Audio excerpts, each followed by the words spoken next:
warahmatullahi wabarakatuh. Perkenalkan, nama saya Reski Ardawati dengan NIM 2310146. Nah, di video pertemuan kali ini saya akan membahas di sini kita akan belajar mengenai perhitungan manual artificial neural network berchapter di Microsoft Excel. Nah, sebelumnya kan sudah kita melakukan perhitungan ya. Namun di sini saya akan memiliki suatu permasalahan yang akan kita perhitungkan melalui Microsoft Excel atau perceptron ini. Nah, sebelumnya saya akan mengasih tahu dulu apa sih perceptron itu. Nah, perceptron adalah unit paling sederhana pada jaringan saraf tiruan atau JST yang meniru neural biologis. Nah, ia menerima beberapa input, mengalihkan tiap input dengan bobot, menambahkan bias, lalu melewatkan hasilnya ke fungsi aktivasi untuk menghasilkan keputusan biner.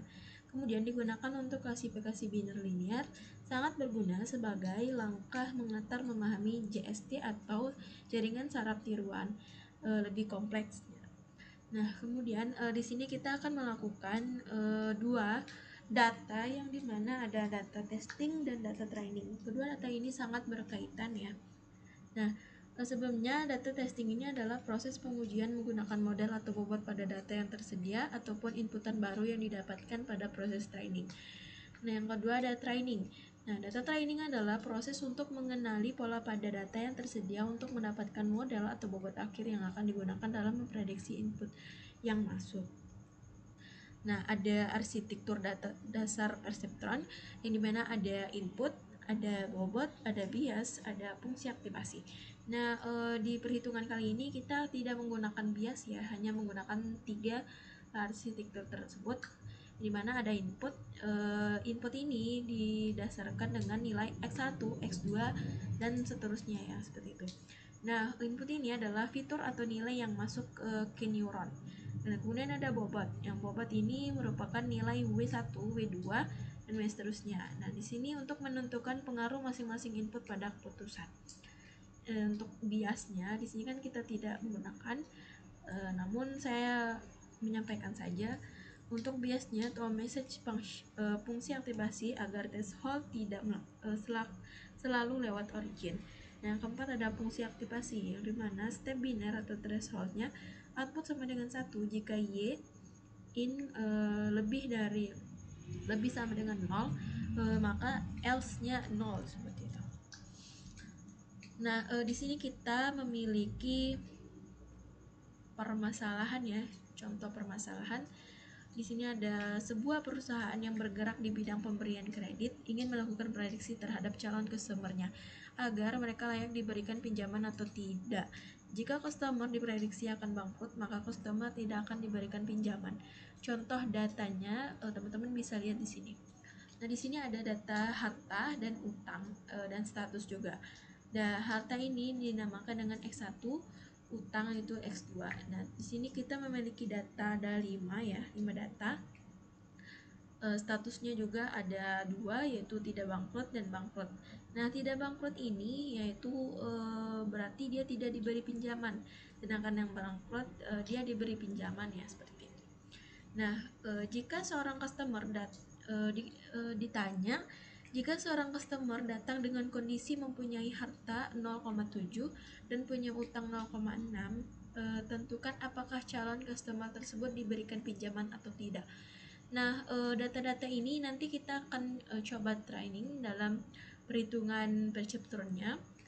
Apakah si yang punya data ini diberi pinjaman atau tidak, dan ditentukan statusnya bangkrut atau tidak ya, seperti itu. Kita masuk saja di perhitungan Microsoft Excel-nya atau perceptronnya.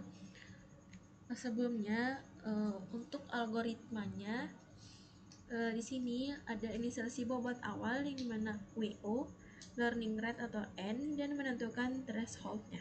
Yang kedua ada menghitung Y yang merupakan hasil kali data dengan bobot masing-masing. Yang ketiga ada menghitung Y aksen dengan fungsi aktivasi. Yang keempat ada menghitung error sebagai selisih antara target nilai Y dan Y aksen. Yang kelima, jika masih ada error, maka perbarui bobot menggunakan formula W baru sama dengan W lama ditambah N dikali error dikali X. Yang kemudian ada 6, jika perhitungannya masih terdapat error, maka ulangi langkah 2-5 hingga tidak ada lagi error ya, seperti itu. Nah, di sini sebelumnya saya sudah melakukan ya percobaan. Teman-teman bisa lihat di sini ada data harta, utang, dan status.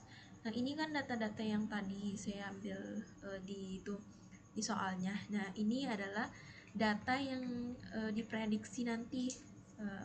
Nanti ini hasilnya apa ya, seperti itu. Nanti kita akan ketahui. Nah, kemudian kita copy saja untuk nilai X1, X2, dan Y-nya seperti ini agar mudah kita memahami ya, seperti itu. Kemudian prosedurnya di sini kan kita akan inisialisasi bobot awal, running rate, dan thresholdnya. Untuk inisialisasi bobot awalnya di sini kita ada W1 dan W2, nilainya min 1,8 dan 2,9. Kemudian learning rate-nya atau nilai N-nya 0,9 dan threshold-nya adalah 0, seperti itu. Nah, kemudian kita akan menghitung V, nilai V ini. Nah, sebelumnya di sini kan saya sudah melakukan iterasi pertama ya, pada iterasi pertama. Nah, untuk mencari nilai V ini, teman-teman bisa lihat hasilnya. Nah, nilai V ini hasil dari perhitungan X1 dikali dengan W1, kemudian ditambah dengan X2 dikali X2, maka hasilnya seperti ini. Nah, untuk Y-aksennya, teman-teman bisa lihat penjumlahannya seperti ini. Jika E16 ini, dimana nilai V kurang dari si nilai thresholdnya, maka nilainya 0 dan maka nilainya 1, seperti itu. Nah, karena dia kurang dari 0 maka nilainya 0 ya, seperti itu. Dan jika nilainya 1 maka nilainya 1. Jika nilainya lebih dari 0 maka nilainya 1, seperti itu. Nah, untuk Y ini kan kita ambil dari sini ya datanya. Nah, untuk mencari errornya, teman-teman bisa lihat di sini. Errornya ini hasil dari perkurangan dari nilai Y dan dikurang dengan Y aksen. Nah, maka 1 ya. Nah, kemudian di sini ada W baru, dimana rumusnya itu W baru sama dengan W lama ditambah N atau learning rate dikali error dikali X ya. Nah, X ini bisa disebut X1, X2 ya, seperti itu. Nah, teman-teman bisa lihat di sini untuk penjumlahannya. Nah, penjumlahannya ini dimana dia akan menjumlahkan W lama ya, W lama ditambah dengan N atau learning rate dan kemudian dikalikan dengan si X1, seperti itu. Dikali dengan error dulu, kemudian dikali dengan X1. Nah, begitu juga dengan W2 atau W baru 2-nya sama juga perhitungannya, namun dia menggunakan menggunakan data yang kedua ya, seperti itu.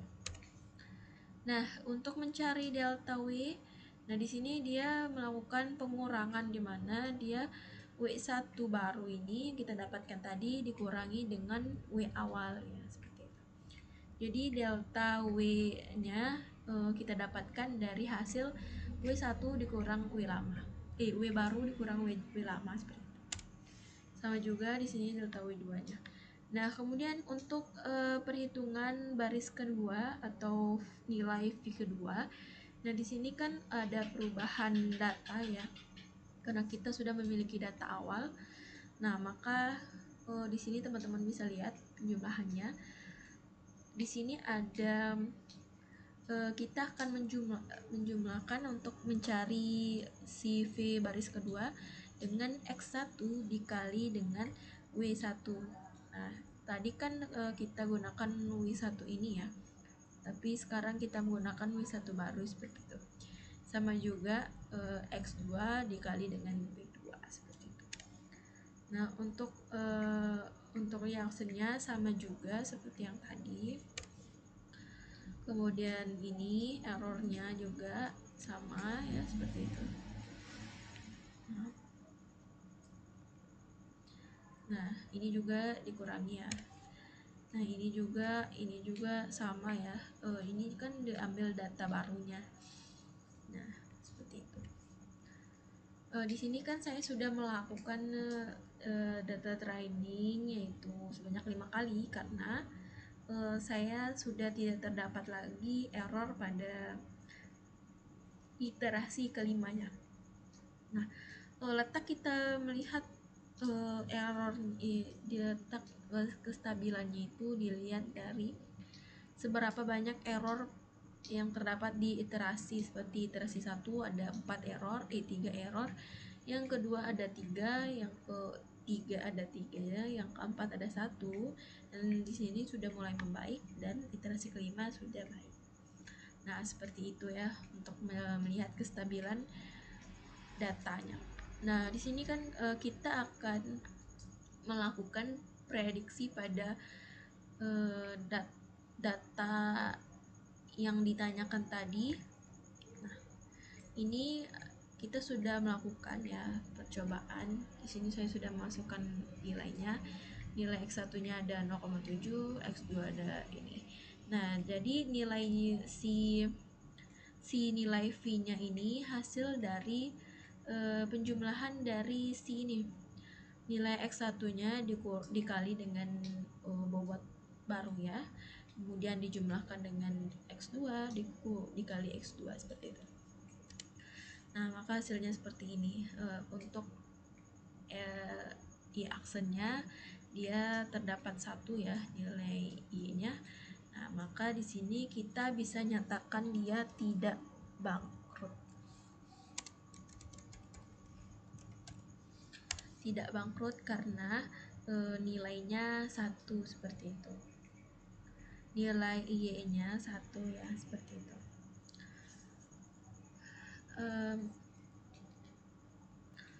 Nah, jadi hasil akhirnya itu perceptron berhasil melakukan klasifikasi data dan bobot berubah ketika error terjadi. Kemudian didapat hasil Excel, perhitungan manual, dan Python memiliki hasil yang maksimal.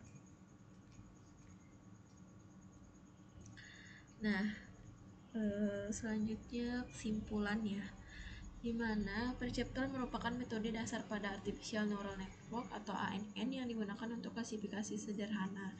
Proses perceptron dilakukan dengan menghitung nilai input, menentukan output menggunakan fungsi aktivasi, serta memperbarui bobot apabila masih terdapat error.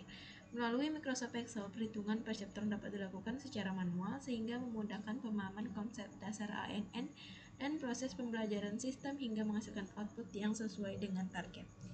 Mungkin sekian yang dapat saya sampaikan. Apabila ada salah kata dalam penjelasan saya atau penyampaian saya, mohon dimaafkan. Bila topik walidaya, wassalamualaikum warahmatullahi wabarakatuh.